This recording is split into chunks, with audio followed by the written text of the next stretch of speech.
బగళాముఖి బగళాముఖి పీతాంబరధారి బగళాముఖి. జై జగత్మాత దేవి బగళాముఖి, జై జగత్మాత పరాశక్తి బగళాముఖి. మీ ఇంట్లో చిన్నపిల్లలుంటారు కదూ. పిల్లల్ని మీరు చదివిస్తూ ఉంటారు. మీరనుకుంటారు పక్కింట్లోనూ పిల్లలున్నారు, వారు ఎంబీబీఎస్ చదివిస్తున్నారు లేక ఇంజనీరింగ్ చదివిస్తున్నారు, అదీ కాకపోతే ఐఏఎస్ లేదా ఐపీఎస్ ఇలాంటివన్నీ చదివిస్తున్నారు అని మీరనుకుంటారు. అలా అని మీరు భావించి అష్ట కష్టాలు పడి పిల్లల్ని చదివించి అనుకున్నది సాధించలేక మిగిలిపోయిన వ్యక్తి కూడా మీరయ్యుండొచ్చు. లేదంటే కొంతకాలం ఎంబీబీఎస్ చదివి ఆ తర్వాత ఇంజనీరింగ్ చదివి ఆగిపోయిన వాళ్ళయ్యుండొచ్చు మీ పిల్లలు. ఇలాంటివన్నీ జరగటానికి అసలేంటి కారణం? ఒకటి, మీరు మూర్ఖత్వంతో అలా ప్రవర్తించుండొచ్చు. ముఖ్యంగా ఎప్పుడూ కూడా పక్కవాళ్లు ఏం చేస్తుంటారో మనం కూడా అదే చేద్దామని తాపత్రయపడుతూ ఉంటాం. నా తలరాత ఏంటి, నా తలరాతలో ఏమి రాసుంది అలా అని ఆలోచించం. మీ పిల్లలు అసలు ఏం కాగలరు, ఏం చెయ్యగలరు అలా అని భగవంతుడెప్పుడో రాసుంచాడు. అతని తలరాతలో అది రాసుంది. అతను ఇంజనీర్ కావాలా, డాక్టర్ కావాలా, లేక సైంటిస్ట్ కావాలా, ఐఏఎస్ ఆఫీసర్ కావాలా, ఐపీఎస్ ఆఫీసర్ కావాలా అనేది భగవంతుడు తన తలరాతలో ఎప్పుడూ రాసుంచాడు. ఆ తలరాత యొక్క ఫోటో కాపీనే అతని జాతకం. అది మీ చేతుల్లోనే ఉంది. దాన్ని పెట్టుకుని చూడండి. ముందుగా +2 వరకు అలా జరిగిపోనివ్వండి. ఇక ఆ తరువాత ఒక మంచి జ్యోతిష్యం తెలిసిన ఆచార్యుని వద్దకు వెళ్లి అతని జాతకాన్ని చూపించండి. ఇతన్ని మనం ఏ మార్గంలోకి పంపచ్చు, ఏ లైను ఇతనికి చాలా కలిసొస్తుంది అలా అని కనుక్కొని ఆ తర్వాత ధనాన్ని వెచ్చించండి. అది కూడా మీరతని జాతకాన్ని మంచి వ్యక్తికి చూపించగలిగితేనే మంచి మార్గం దొరుకుతుంది. 2వ స్థానంలో ఉన్నది విద్యాస్థానం. ఇదివరకే చెప్పాను కదా, ధనం, కుటుంబం, విద్య ఇవన్నీ జాతకంలో ఉన్న 2వ వైపు అనుకోండి. కానీ 2వ స్థానంలో ఉన్నటువంటి గ్రహాల్ని చూసి మాత్రమే ఒకడు డాక్టర్ అవుతాడా, ఇంజనీర్ అవుతాడని చెప్పటం కుదరదు. ఎందుకంటే 2వ స్థానం ధనస్థానం, విద్యాస్థానం కూడా. ఇతనికి 2వ స్థానం బాగుండాలి, అలాగే 10వ స్థానం కూడా చాలా బాగుండాలి. ఈ రెండింటినీ కంపేర్ చేసి చూసుకున్నప్పుడే ఇతను ఏం చదవగలడు, ఇతన్ని మనం ఏం చదివించగలం అనేది నిర్ణయించుకోవచ్చు. 10వ స్థానంలో ఉన్నటువంటి గ్రహాల కన్నా 2వ స్థానంలో ఉన్నటువంటి గ్రహాలకే శక్తి ఎక్కువగా ఉంటే ఆ గ్రహం ఏ ఉద్యోగాన్ని సూచిస్తుందో అదే మనం చదివించడానికి వీలవుతుంది. 2వ స్థానంలో ఉన్నటువంటి గ్రహానికన్నా 10వ స్థానంలో ఉన్నటువంటి గ్రహానికి శక్తి ఎక్కువగా ఉంటే ఆ గ్రహం ఏ ఉద్యోగాన్ని సూచిస్తోందో అదే మనం అతనితో చదివించాలి. ఇది జ్యోతిష్యాన్ని శాస్త్రబద్ధంగా చదివిన వారికి మాత్రమే తెలుస్తుంది. లేదంటే ఇలా చెప్పేస్తూ ఉంటారు, ఇతన్ని ఇంజనీరింగ్ చదివించేసేయండి. కొంతకాలం తర్వాత అతని వల్ల కూడా కాక అతను ఆపేస్తాడు. కొంతమంది అయితే పాపం అష్టకష్టాలు పడి ఎలాగో అలా చదువు ముగించేస్తారు. కానీ అంతా అయిపోయాక ఊరికినే కూర్చుంటారు. చదివింది యూజే కాదు. 2వ స్థానంలో పాపగ్రహాలుంటే ఎప్పుడు అలాగే జరుగుతుంది. ఒకటి తర్వాత పాపగ్రహాలుంటే చదివిన చదువు ఉపయోగపడదు. ఇలాగే గనుకుంటే ఒకడు చదివిన చదువు వల్ల అతనికి ఎలాంటి ఉపయోగం లేదు అనుకుంటే మనం అతన్ని డిగ్రీ వరకు చదివించవచ్చు. మావాడికి డిగ్రీ ఉంది, లేక లక్షలకు లక్షలు ఖర్చు పెట్టి డిగ్రీ కొనుక్కోవాలా? దానివల్ల యూజే ఉంది చెప్పండి? అవసరమే లేదు కదా. అప్పుడు మీ పిల్లలందరూ చదివి హయ్యర్ స్టడీస్కి వెళ్ళటానికి ముందు +2 వరకు పర్వాలేదు. ఇక ఆ తరువాత ఒక మంచి వ్యక్తిని చూసి జాతకం తీసుకెళ్ళి ఇవ్వండి. ఈ లైన్స్లో వాడు వెళ్ళాలనుకుంటున్నాడు, ఆ లైన్స్లోకి పంపడానికి నాకు కూడా ఇష్టమే. వాడు డాక్టర్ అవ్వాలి అనుకుంటున్నాడు, నేనైతే వాడిని ఐఏఎస్ చదివించాలి అనుకుంటున్నాను. కానీ మంచి దారి ఏది, ఏ దారిలో వెడితే వాడికి మంచి జరుగుతుంది, ఇలాంటివన్నీ రేపు ఏం జరగబోతోందో తెలుసుకునేందుకే ఈ జ్యోతిష్యం మనకు లభించింది కదా. రేపు మనకు ఏం జరగబోతోంది, రేపు మనం అసలు ఏం కాబోతున్నాం మన పిల్లల భవిష్యత్తు ఎలా ఉంటుంది? ఇలాంటివన్నీ తెలుసుకోవడం కోసమే ఈశ్వరుడు, భగవంతుడు, ఆ దైవం మనకు జ్యోతిష్యాన్ని ప్రసాదించాడు. అది మన చేతిలో ఉండగా, మన జీవిత చక్రం మన చేతిలోనే ఉండగా, అంటే టార్చ్ చేతిలోనే పెట్టుకుని చీకట్లో నడవడం అవసరమా? చేతిలో మనకు టార్చ్ ఉంది, అందులో బటన్ ఆన్ చేస్తే చాలు వెలుగు వచ్చేస్తుంది. దాన్ని మడిచి మనం సంకలో పెట్టుకుని కళ్ళు మూసుకుని అలా అలా నడుస్తూ చీకట్లో నేను గుంతలో పడ్డాను, గొయ్యిలో పడ్డానని మనం 10 మందికి చెప్పుకుంటూ ఉంటాం. అది అవసరం లేదు కదా. టార్చ్లో బటన్ గనక నొక్కితే వెలుగు వస్తుంది. అటువంటిదే మీకున్నటువంటి మీ జాతకం. దాన్ని ఒక మంచి ఆచార్యుని వద్దకు, అంటే జ్యోతిష్యం తెలిసిన ఆచార్యుని వద్దకు మీరు గనక తీసుకువెళితే ఆయనే చెప్తాడు ఈయన భవిష్యత్తులో ఏమవుతాడు, ఇతను భవిష్యత్తులో ఏ పొజిషన్కి వస్తాడు, అందుచేత ఈ కుర్రాడు ఏం చదవాలి, అలా అని ఆయన చెప్తాడు. దానికి సంబంధించిన విద్యను గనక అతనికి నేర్పించగలిగితే అంతా మంచి జరుగుతుంది, అంతా శుభప్రదంగా ఉంటుంది. మనం ఏదైతే అనుకుంటామో ఆ గమ్యాన్ని మనం చేరుకోగలం. కొంతమంది మనకు కనపడుతుంటారు. కొంతకాలం గడిచే వరకు తల్లిదండ్రులతో చాలా ప్రేమగా ఉంటారు. కొంతకాలం గడిచాక పెళ్ళయిన తర్వాత అమ్మా నాన్నల్ని పక్కకు తోసేసి ఒక అమ్మాయిని ప్రేమించి తనతో పాటు పారిపోతాడు. అలా ఉంటుందని జాతకం చెప్తుంది. అతని జాతకం గనక మనం చూసినట్లయితే అప్పుడు కూడా సరే, అతను పెళ్లి చేసుకుని తనకిష్టం వచ్చినట్లు బతుకుతుంటే దానివల్ల నష్టం లేదు, వదిలేద్దాం. కానీ అక్కడ కూడా పెళ్ళైన తర్వాత కొంతకాలం గడిచాక ప్రాబ్లమ్స్ వచ్చి తన జీవితం నరకప్రాయమై తిరిగి వచ్చేస్తుంటారు. కొంతమంది అయితే చాలా రేర్గా మ్యూచువల్ అండర్స్టాండింగ్తో విడిపోతూ ఉంటారు. మరికొందరు కోర్టుకు వెళుతూ ఉంటారు. అలాంటప్పుడు వారి జీవితం కోర్టని, కేసులని గడిచిపోతుంది.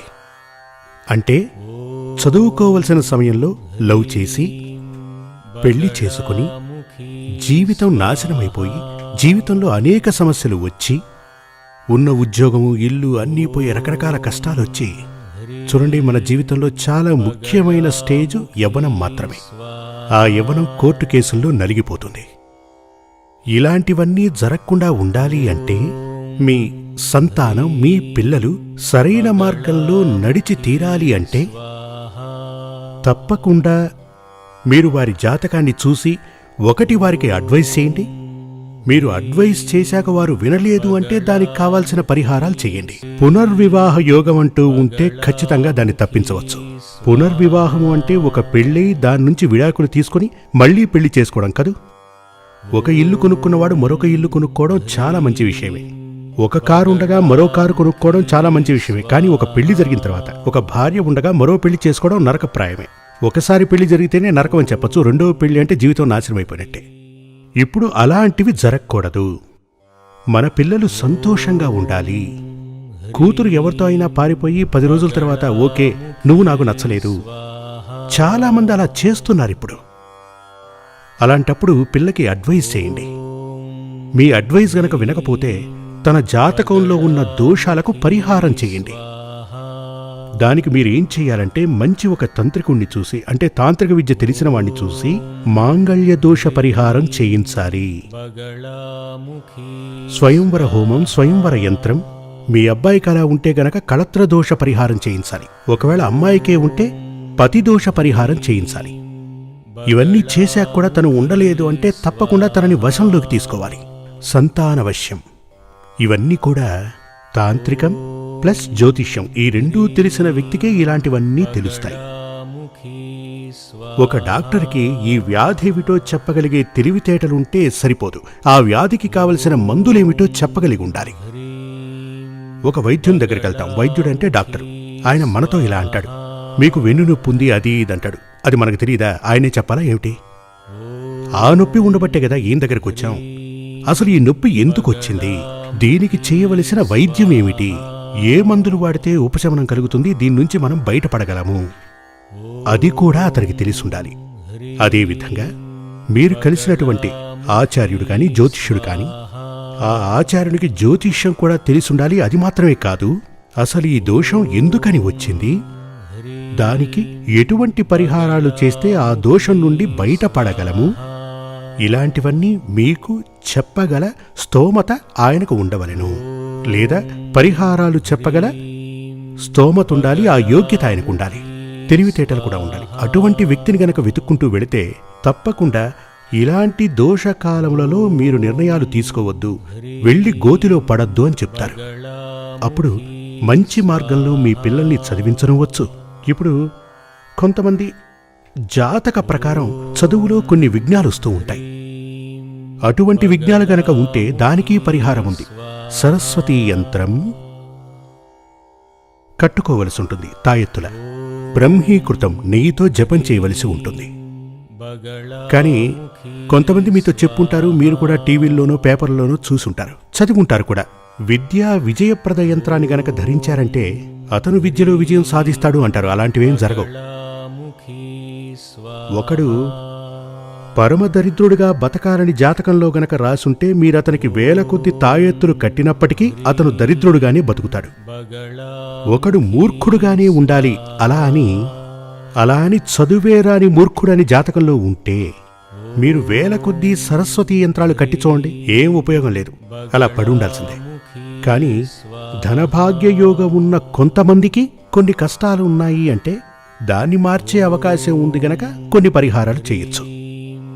విద్యాయోగం ఉన్నటువంటి ఒక వ్యక్తికి జాతకరీత్యా కొన్ని కష్ట నష్టాలు ఉన్నాయి అనుకున్నప్పుడు దానికి పరిహారం చేస్తే గనక అతను విద్యలో విజయం సాధించే అవకాశం ఉంది. ఎప్పుడు మన జీవితంలో మీరు దేవుణ్ణి నమ్మిన వ్యక్తులే కదా. దేవుణ్ణి నమ్మిన వారైతే తప్పకుండా జ్యోతిష్యాన్ని కూడా నమ్మి తీరాలి. ఎందుకు అనగా దీన్ని ప్రసాదించిన వాడే ఆ దేవుడు. వేదశాస్త్రాలను మనకు అందించినవాడు సాక్షాత్తు మహాదేవుడు. అందుచేతనే మహాదేవుని దక్షిణామూర్తి అంటారు. లోకానికే గురువు. ఈ లోకానికే గురువు శివుడు, మహాదేవుడు, కైలాసపతి, దక్షిణామూర్తి. ఆ దక్షిణామూర్తే మనకు చతుర్వేదాలను అనుగ్రహించాడు. ఆ దక్షిణామూర్తి ప్రసాదించిన చతుర్వేదాలలో ఉన్నదే జ్యోతిష్యం. ఆయన ఎందుకు వీటిని ప్రసాదించాడంటే, హే మనుష్య, నీవు చక్కగా బ్రతకవలెను, నీవు చక్కగా బ్రతికితేనే నాకు కావలసిన యజ్ఞయాగాదులు చేసి నన్ను పూజించగలవు. అందుకుగాను నీకు ఎటువంటి ఆపదలు రాకూడదు. నువ్వు చేసినటువంటి పాపపుణ్యాల ఆధారంగానే నీకు ఈ జీవితం లభించింది. పుణ్యం వల్ల నీకు మంచి జరుగుతుంది, కానీ నువ్వు చేసిన పాపాల వల్ల ఆపదలొస్తాయి. ఆ ఆపదల వల్ల ముందుగానే నీవు తెలుసుకుని అవి రాకుండా నివారించడానికి కొన్ని ఏమని చెప్పచ్చు, కొన్ని ఏమంటారు వాటిని, జాగ్రత్తలు. ఇలాంటి వాటిని నువ్వు తీసుకోవచ్చు. అంటే రోగం రాకుండా ఉండటానికి కొన్ని టీకాలు అవి వేస్తుంటారు కదా, అదే విధంగా నీవు చేసుకోవడం కోసమే నేను దీన్ని నీకు ప్రసాదించాను. తప్పకుండానే మన జీవితంలో రేపు ఏంటి అనేది మనకు తెలియదు. కానీ ఒక్క విషయం తెలుసు, ఈరోజు శనివారం అంటే రేపు తప్పకుండా ఆదివారం అయి ఉంటుంది. దానికి సందేహం ఏమీ లేదు. ఈరోజు సూర్యుడు అస్తమించి రేపు ఇదే సూర్యుడు మళ్లీ ఉదయించి వస్తూ ఉంటాడు. అదేవిధంగా మన ఈ జన్మ చక్రంలా తిరుగుతూనే ఉంటుంది. జననం మరణం, ఆ తరువాత పునర్జననం మరణం, ఇలా వస్తూనే ఉంటుంది. ఈ జీవితంలో ఆ యొక్క జన్మలలో ఇప్పుడు మనకు సంతోషం ఉండాలి, తదుపరి రాబో జన్మలోనూ సంతోషం ఉండాలి. పాపమా పుణ్యమా, మనం చేసిందేమిటి, దాని ఫలం అనుభవిస్తున్నదేమిటి, రేపసలు ఏం జరగబోతోంది. దోషమైతే అది తొలగిపోవాలి, శుభఫలితమైతే అది తప్పకుండా మనల్నొచ్చి చేరాలి. అది తెలుసుకోవాలంటే మనకున్నది ఒకే ఒక మార్గం, జాతకం చూడటం. దీనిని భగవంతుడు ప్రసాదించాడు. ఆ మార్గాన్ని నమ్ముకోండి, తప్పకుండానే మీ జీవితంలో మంచే జరుగుతుంది. కానీ జాతకం తెలిసిన వాడికే మీరు చూపించండి, లేదంటే చూపు లేనివాడు మీకు మార్గం చూపించినట్లు అవుతుంది. చూపు లేనివాడిని గుడ్డివాడు అంటాం. అటువంటి వాడు నడిచి వెళుతుండగా అతని చేయి పట్టుకుని మనం నడిస్తే ఎక్కడికి వెళ్ళగలం? అతను గోతిలో పడతాడు, అతనితో పాటు మనము పడతాం.